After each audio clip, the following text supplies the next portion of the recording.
I have a lot of concerns that the COP series has become about optics rather than action. When people see that resilience is possible, that we can build a good future, even in a very difficult frame, my enormous anger on behalf of my colleagues and friends in the climate community, my colleagues and friends at NASA, facing very serious career instability are people who are very motivated to help others. And to see people treated this way is upsetting. I consider it to be misinformation that America's agricultural communities are disinterested in climate change. These are data collecting mechanisms that belong to the American people, that taxpayers paid for. That disaster was a very important moment for people in temperate climates to realize that water storage is a key resilience priority, that tourism may begin to fail in the US, that climate uncertainty may make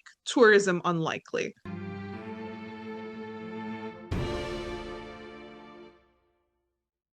Hello, everybody. Welcome to Science Talk. I'm your host, Dr. Mohammed Ittefaq. In this episode, I'm very delighted to introduce today's guest who runs her own YouTube channel called American Resiliency, where she uses plain language to explain current science, share real time observations, and educate the public at large.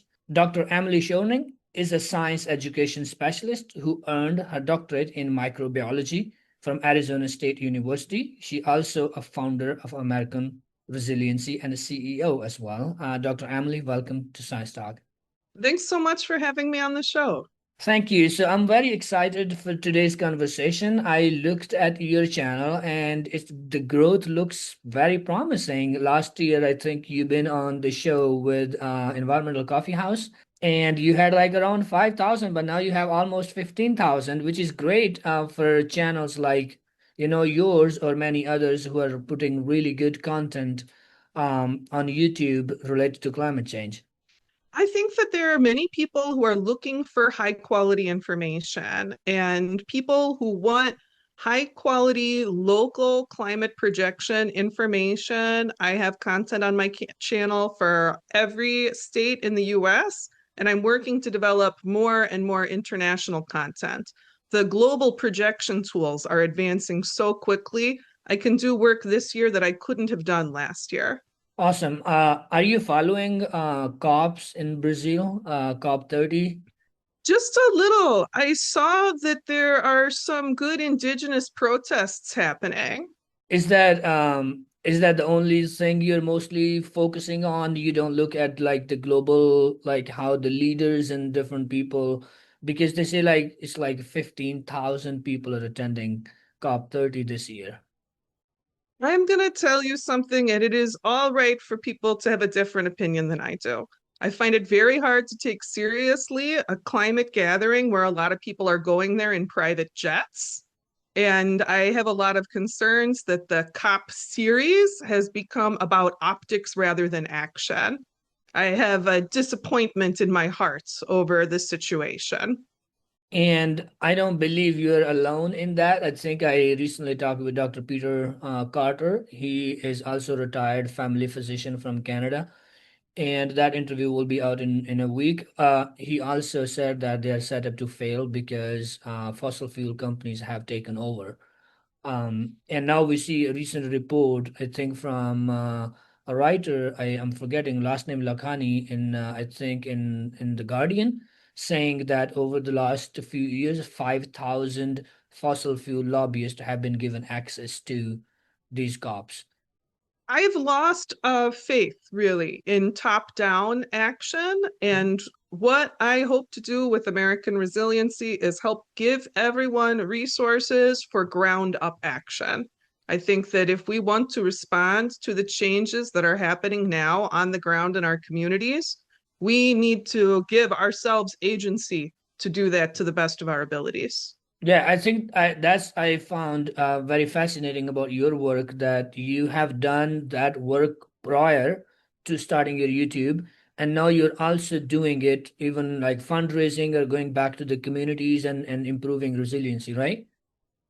Yes, we are going to be in 2026 expanding our ground operation. We're very fortunate. We just received a generous grant that is going to allow us to take a ground first approach as we continue to grow in the next year. We are helping people who have volunteered from 28 states in the first wave, and we hope to add more in 2026 to engage in community organizing around resilience in their home communities. I Excellent. think that everyone has some common concerns around food systems, around water systems, where we should be able to find common ground and build resilience together. And we're having many success stories already. Excellent. So, talking about resiliency, can you talk a little bit more on like what do you mean by that, and also like where the work has been? Because your content showing that you have produced a lot of work from different states and different local communities, but you're based in Iowa. You have also, nonprofit with the name of American Resiliency, to do the actual or actionable work on the ground. So can you talk a little bit about the resiliency and how people respond on the ground and how you like kind of approach these things? So let me take a step back. So structurally, American Resiliency is a 501(c)(3) with a YouTube channel, right? We're an education and communication nonprofit. One of our goals, of course, is to get this information out there so that people can use it on the ground.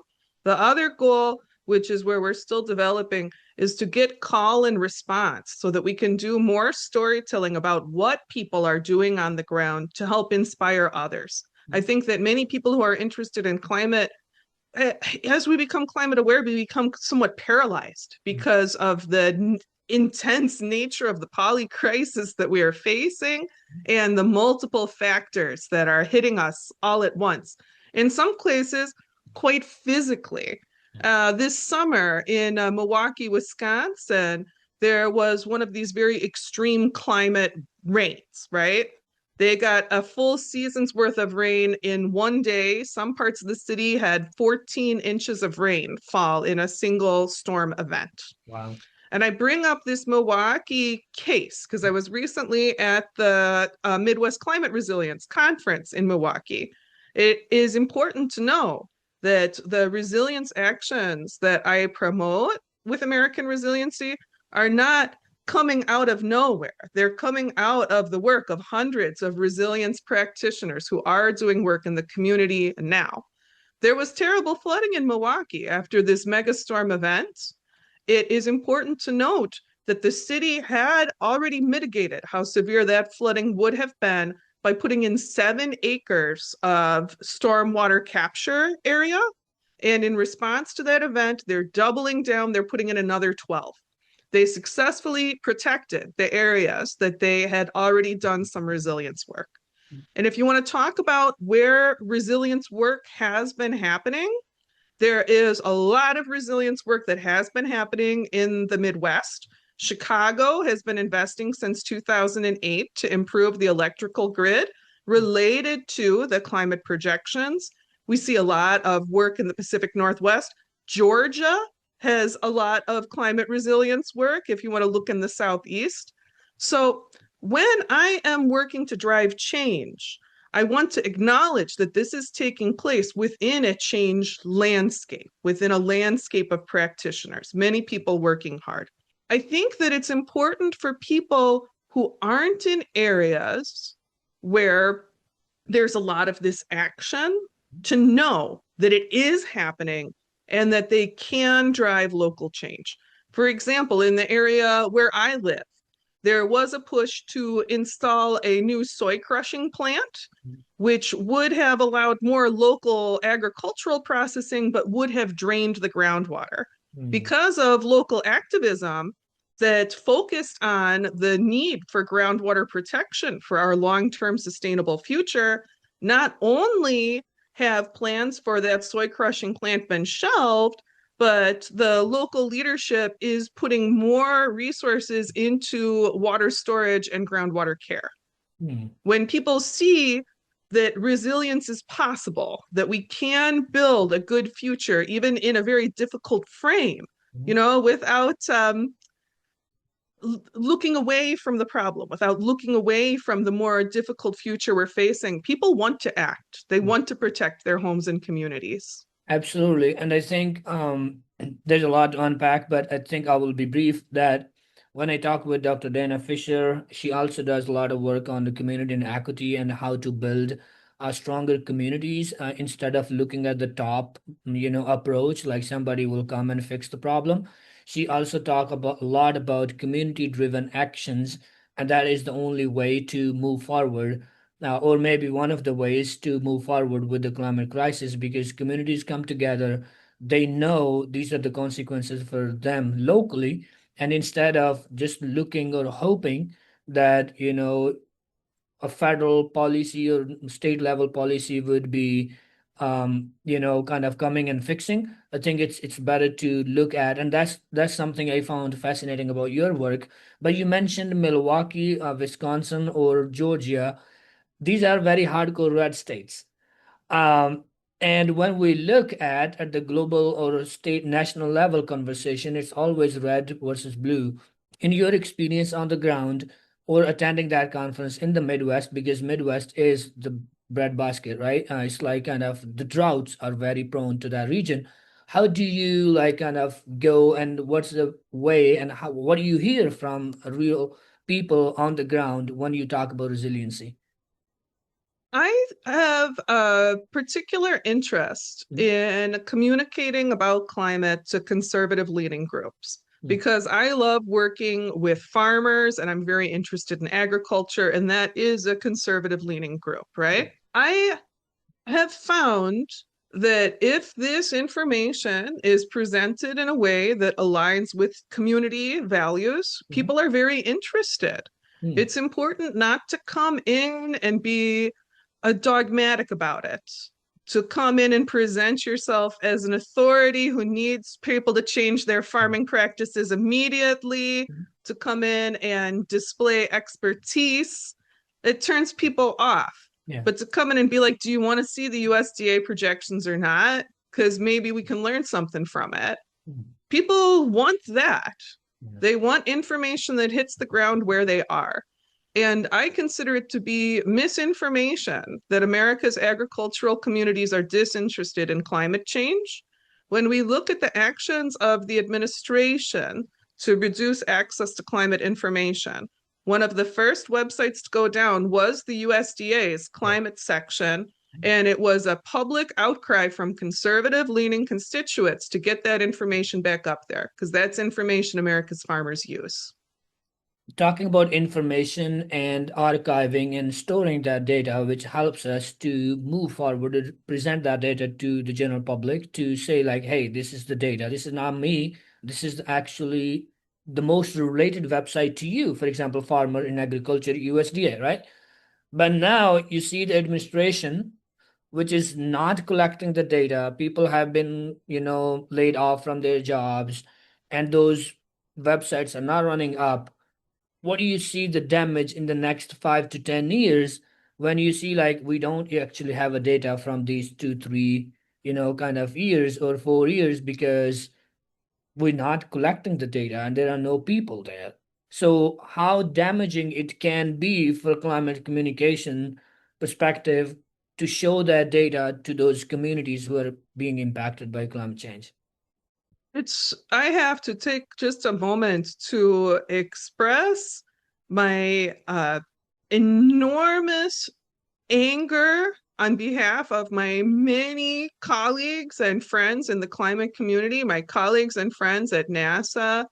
A lot of the people who are facing very serious career instability are people Yeah. who are very motivated to help others. Mhm. They're motivated as public servants. And to see people treated this way is upsetting. There is not a global job market to absorb Yeah. No. all of the scientists that are losing funding in the US. The US has been a leader Yeah. for so many decades because we fund core research. Mhm. So a barbaric yawp Mhm. may be the best and only gut response to this. And the fact that we are going to throw out these incredible satellites, these data collecting mechanisms that belong to the American people, that taxpayers paid for, it is like an act of theft from our intellectual future. Mhm. I like to emphasize to people that these data sets that are vulnerable, that are capacity for data collection, that these are things that taxpayers paid for. These Yeah. are things that belong to the American people. We are not only losing data collection capacity, we're losing early career scientists. Yes. Like with any population, if you take a 5 year chunk out of the population, you have lasting generational impacts. Yeah. I think that for those of us who are able to keep to our feet, engage in data preservation, and do whatever we can to encourage, especially early career scientists, to keep going, we are in a time in the scientific community where we need community resilience in a profound way. I hope that answers your Yeah, question. absolutely. I think that that's a beautiful way to put it, that talking about overall American resiliency, this is a time or a moment to realize that these scientists also need resiliency, and they are at that crossroad right now where a lot of future scientists may change their career path because they don't see the future. They're like depressed, they're hopeless, they're jobless, they're passionate people. They're not getting millions of dollars in terms of, these things. It's just like a job you really care about. It's like nursing, like you really care. That's why you are in that profession, or you're a teacher and you care about learning and future generation. And if you are in that position, it kind of bring your morale down, absolutely, in many different ways. I think that for any non-scientists who are watching, Mhm. it's important that the public know how emotionally impacted the scientific community has been by these moves, the degree to which many people are in states of depression or fear, even if they're not directly impacted. And there's a media narrative that it's very dangerous to engage in science communication because members of the public will attack you, Yes. right? Yep. So this all combines to make a culture of fear where many people don't want to speak out, where you get fewer voices with actual knowledge and study in the conversation. It is important for the public to do what they can to support climate scientists at this time. And I have to say, I'm very, very grateful for everyone in the AR community who is supporting this kind of communication work, knowing that there is this kind of public support out there. I hope it can be an encouraging light for others who want to engage in science communication. Absolutely. So I have talked with several people, and people sometimes do self-proclaimed, doomer realists, or other kind of, people who, some are people who are very hopeful about the future, like, scientist Catherine Hayhoe, like spreading the message of hope instead of fear. And there are many other people who are trying to justify or kind of say that the fear and alarm, it does bring attention, and we do need public attention and everybody's attention to this matter. In terms of your work, which is a very ground, like, actionable work you do, in your experience, do you think it, are we like at the place where we see it's becoming too late to act, or you think we still have a pretty good chance where we can stay under 1.5, 2.2 degrees Celsius or 3 degrees Celsius, whatever the thresholds we're setting up for ourselves? I think that it is still possible to stay below 3, but I think that the ship has sailed on 1.5, and I think that it's very unlikely we'll stick to, even if we do our very best. Yeah. It's important for everyone to know that the global rolling average has been over 1.5 C for a couple of years now. The latest Copernicus bulletin, I'm so grateful to the Copernicus Institute for their monthly climate bulletins, came out on November 7th, Mhm. showing that the monthly rolling average is again over 1.5 C. I think that we all need to acknowledge that there's been longstanding belief in the field, evidence-based belief in the field, that 1.5C is where we start to see potential tipping point impacts. We are seeing those tipping point impacts. I saw that you had an interview related to the reef tipping point that has recently been acknowledged. Mhm. We are not going to be able to move forward if we live in this fantasy where we're going to return to the past. We have to move forward, acknowledging that we're in a time of change and that we must respond to change to build the best future we can. And that future doesn't just include humans, it includes as much biodiversity as we can preserve. I Absolutely. think it's less important psychologically to focus on these endpoints, Mm. like when will complete human extinction happen, right? Like that's very common internet content, Yeah. but it doesn't really help us in any way. If we can take up the challenge of our generation and respond to change today, build the most resilience we can today, that's the legacy we can give to the future. And I think that the fight matters more than if we're going to win. So, in terms of that, speaking of, particularly focusing on the issue at hand, and we are here, it's present, instead of, talking about polar bears or other things, the issues here, it's, hitting our homes. There's just so much. I don't like to use the word climate change is complex issue. I don't think it's a complex issue. It's just like, the way we want to understand. Otherwise, everything is very complicated. But I want you to like kind of talk a little bit about where should we focus more, because it's a very broad topic. It's a threat multiplier. It's a big crisis which hitting everything from food systems to water scarcity to heat waves to hurricanes. You just name it. So, but what are something people kind of go into like, oh, I think that is a very, of course it's very individual. It depends on the community to community. It depends on the impacts they have been seeing. But in your experience, where do you think, as a climate scientist, we need to focus a little bit more on that particular aspect instead of just putting that, painting that picture what you just said is not helpful? I think that building positive energy around all hazards type resilience Mhm. is a good community approach. And moving into that a little bit, you brought up that we're talking about a threat multiplier. Mhm. And I think that's a very important concept to Mhm. bring to this conversation. When we're looking at the threats that are approaching our communities, some places it's an intensification of threats that are already present. Yes. Some places we're talking about new potential threats moving in as areas where wet bulb temperatures are likely increase, right? Mhm.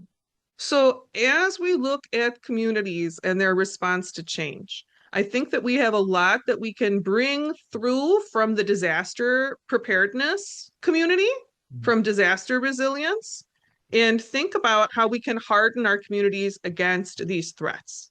It has to be a very local approach. If you're in an area where you know that a major storm, such as we saw with Hurricane Helene last year, could come through and damage the infrastructure, you have to ask the question, what do we need in our community? And I think that that storm, that disaster was a very important moment for people in temperate climates to realize that water storage is a key resilience priority. Mhm. Talking about water systems and water resilience for many American communities is a new conversation for people. Many people have not thought about where water comes from except from the tap. Yeah. So I encourage people to have conversations about where is their water coming from, how is the safety monitored, and encouraging them to store water in the home at least to make it through a 3 to 4 day utility disruption. That's the sort of practical action you can take in your home. It doesn't cost a lot of money. Right. That does actually provide strength to your community. If there's a utility disruption and you have enough to share, that matters. So, yeah, and I mean, again, people alone cannot do it. You have to have the local government. It could be a city or a county where they have the data. For example, if it's the most agricultural county, they should know how the crops are going to be affected by these extreme events, right? If it's a county where there's already water scarcity, they should know how to prepare people with that. So how do you see these communities are working with the local authorities or vice versa, or local authorities are preparing or, kind of adapting to these changes? Um, like in your work and in your experience, have you worked with those local authorities to create more resilient communities? I have had the opportunity to work with several county level climate action plans as counties were preparing climate action plans. And it's interesting to connect with folks who are in that space Yeah. because so much of the professional work on climate has focused on mitigation, where a lot of climate action plans will focus on getting all electric vehicles Mm-hmm. into the county vehicle stable Mm-hmm. without addressing adaptation or resilience work. And on the ground, in the general population, I think that there is a lot more pushback that transitioning to all electric vehicles is going to be best for the community. But if they're able to see resilience and adaptation steps that will, for example, protect local fisheries, protect local access to irrigation water, this is a better way to activate community buy-in, where you can see things that touch the ground, that touch everyone. Mm-hmm. I think there's a lot of variability. I don't just think, I mean, like, there's evidence that there's a lot of variability in how counties are responding to climate and if counties are providing projection information. I think that in areas where there is not a lot of interest or awareness, that it's important to know that people organizing on the ground around resilience for water systems, around resilience for food systems, those are causes where people can come together across political boundaries. And if local authorities see interest in positive action, that's the kind of action that local authorities want to fund. So no one should feel helpless. You shouldn't feel like your actions don't matter or that you couldn't spark change. Absolutely. So let's talk a little bit about you're trained in microbiology, right? Which Yes. deals more with the lab work and maybe, microbes or maybe viruses and bacteria and other things. Um, and you have recorded several videos on Earth systems. So, can we talk a little bit because that might be a big topic for so many ordinary people where they have no idea what these earth systems are. Of course, you explain in your videos with evidence and with research and all the data, but like when we say earth systems and what they have to do with climate change. So this is a very complex question, Mhm. and I'm going to try to break it down a little bit Yeah. because you talk about my academic background a little, and my doctorate is in microbiology. I at my comps, I cleared out from the lab and went into communications research. Mm. So my doctoral thesis is more the communications research piece, where I started to get very serious about how to best convey complex scientific concepts to underrepresented audiences, including the general public, Yeah. where complex scientific concepts do not make it successfully into the general public. I worked with NASA during my doctoral work, and that got me really interested in what was going on with Earth and climate science. So during my graduate work, I started like making this break. Mhm. And after my postdoc, my first postdoc was with the National Center for Science Education, a nonprofit that focuses on communicating around what you might call socially controversial science. So my professional background really brings me to a communication place on climate and has allowed me to learn a lot about climate from many people who are experts in the field. Absolutely. Mhm. So, somewhat like you, I am a communications person, not a climate scientist. Yeah. And it's been quite some years now since I've been at the bench, although I still love microbiology. And I think that if we want to look at hope and persistence for life, bioremediation and marine microbiology are really important fields to be looking at. Nice. When I make my Earth Systems video, the Earth System Updates videos are pretty popular Yeah. because I try to look at the Earth in a loving way as a cared for being Mhm. and talk about the different systems like the land surface temperature, the sea surface temperature, how heat moves through the system, with a lot of the language that we might use talking about the body of a beloved family member. Mhm.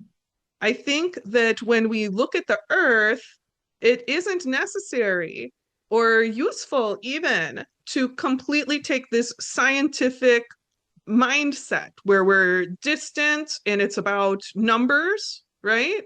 Yep. The numbers matter. The incoming information, the data matters. Yeah. But part of why we're in this situation is our lack of care for the earth. So when I'm talking about earth systems, I want to help people understand big contemporary changes in heat transport, in a water vapor transport across our beautiful world. Mm. And I'm trying to do it using language tools that have been developed in the medical field for providing patient diagnostic and prognosis information. I hope that that makes sense as a Yes. complex Yes. answer to a No, complex absolutely. question. I think that's a great way to put it, that we, because we're not hardcore earth scientists or atmospheric scientists or, or physicists, we kind of make sense from a more socially perspective way. Like, okay, here is the social perspective on this issue, that if we think about earth system to something which exists and our existence depend on that, and this is why we need to care about that, right? So that is also like kind of course, like ordinary people wouldn't be thinking about, earth system every day, right? They don't see it as a more connected with our existence, and not only ours but every species on this planet, how we coexist on this planet, and if one suffers the other is going to suffer. So it's just kind of a layman understanding. It's very difficult to put your head around when it comes to these complex issues. Well, the complex modeling papers that give us so much important information within the scientific community, Hmm? they're written in a very particular discourse, Yes, right? We yes. use a particular There's a discourse jargon. for Yes. communication Yeah. within, and Mhm. the discourse has meaning. But Yeah. it's very different from public discourse. For Yeah. example, the way we talk about uncertainty in Mhm. scientific discourse doesn't translate well No. to public communication. If we in the community are having a serious, meaningful conversation about 95% certainty versus 99% certainty, Yes. if what comes out to the public is a message of uncertainty, Absolutely. that's really not getting the meat of the in silo conversation across, right? And I think that's exactly the problem, because when they see a vaccine is 92% effective, they say, yeah, 8%, there's a still chance. So I think the way we do communicate uncertainty is like a big question, and it's itself very complex. Is like US in general very resilient to climate change? Compared to many parts of the world, the US is in an extremely favorable position Hmm. related to climate change. And that is not to minimize any of the serious threats that are facing many American communities. But if we look at the 2C projections for the US versus Southern Europe, Hmm. let's say, just to give 2 points. At 2C, we're concerned that tourism may begin to fail in the US, that climate uncertainty may make tourism unlikely. At 2C in Southern Europe, we're concerned about water and food access. Hmm. Those are much more serious threats by 2C. And as we look towards 2C, which I think is an important temperature point in the Earth's history to consider, because we're likely to go there in our lifetimes. Hmm. It and we may go past that as far as you want to go. You can discuss any scenario you want to go, Yeah. but that's a time point we're going to hit, right? 2C. Yeah. At 2C, the US has potential to maintain substantial agricultural production, and many parts of the world are going to experience very serious losses in agricultural production. The US is a major calorie exporter, and I think responding to change so that we can continue to keep ag exports up is important from a human perspective. And are you seeing any technological fixes? AI or these technologies are going to help with making our food production more resilient, or agriculture products, or any of these things? I think that right now, what AI is mostly doing is putting an additional competitive strain on groundwater, Mhm. which I would say that is negative. Yes. I think that in terms of technology, the areas that I am most interested in are solar advances, which the new paintable solar, that's very cool. Yeah. And technologies that look at methane in the atmosphere, reducing atmospheric methane. Those are areas where investment would be very positive. Unfortunately, we see a lot of buzz around AI and around geoengineering. I think that much of the geoengineering strategies right now that would they would have albedo effects, right, to try to cool the earth. Yeah. If we Artificially. Yeah. see a phase change in the world's oceans, if we should see AMOC collapse by 2050, for example, a geoengineering solution that multiplies that northern hemisphere cooling would be a pretty bad time. Yeah. We're not approaching the complexity of these systems very well Yeah. with some of our current technological advancements that are the front runners. Yeah. And what are you most concerned with when it comes to resiliency or overall climate change? What is like, where is your concern? Because you have been doing this for at least 10 years now. Um, and based on your own experience, based on your own readings, what is something which kind of keep you up at the night? For me, the spookiest one is definitely methane. Hmm? I We are seeing methane release from permafrosts in the northern hemisphere. Methane is not a super long-lived greenhouse gas, but it is very potent, and so you can get rapid heating with methane release. We're seeing some signs of methane release from the southern pole as we have this enhanced melting occurring in Antarctica. I would say methane is my number one freak out factor for climate change.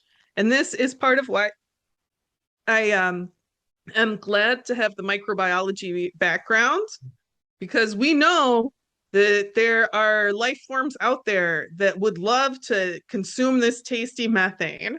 And I think working on microbial solutions to help us at this time of change, Mhm. there's potential there. I think the methane is the fastest moving, hardest to control factor in the climate equation. Interesting. And what is something which give you a good night's sleep when you think about resiliency or climate change? Whenever I am interacting with people on the ground and I have opportunity to witness work that they have done, when I have opportunity to witness the incredible increases in biodiversity and abundance that can occur in land where we change the use of the land, where we focus on biodiversity, the earth has an incredible capacity to healing. Yeah. The capacity of living things to heal is a marvel across fields, across species. And it gives me hope to think that the work that we do matters, at least for those living things, at least for that generation of their lives. And seeing and feeling that capacity to heal makes me hope that we can build the best future we can within this frame. Beautiful. And my last question, which I ask every all of my guests, is What is something as a society we should be spending more time talking and we're not talking about it when it comes to climate change? I think that we don't talk enough about what we can do that is a positive action. Mhm, With mitigation, I think many people have ideas of what they can reduce in their behavior or mhm. how they could make maybe a different consumption change. I don't think that we have enough messaging around the community organizing that you can do. What communities can change around water systems, what communities can change around food systems, about promoting local biodiversity. I think that we have had in the climate conversation this notion that what we need to do is refrain from harm, right? To Yeah, stop hurting the yeah. planet, and Yes. that it's time to take another step. Mhm. Refraining from harm is not enough. Actively taking up the work of repair and talking with each other to learn how to take up that work of repair. I think that's the most important element of the conversation that must open up. Beautiful. And I think there's an institute called Institute for Climate Repair or a Center for Climate Repair or something. They were at I've never heard of them. I'm going to take a note. I'm going to look that up. it's called the Center for Climate Repair. I think they are at the COP 30 now. I see some of their videos on LinkedIn and other places. So with that, thank you so much, Dr. Emily, for coming on the show. Appreciate the conversation.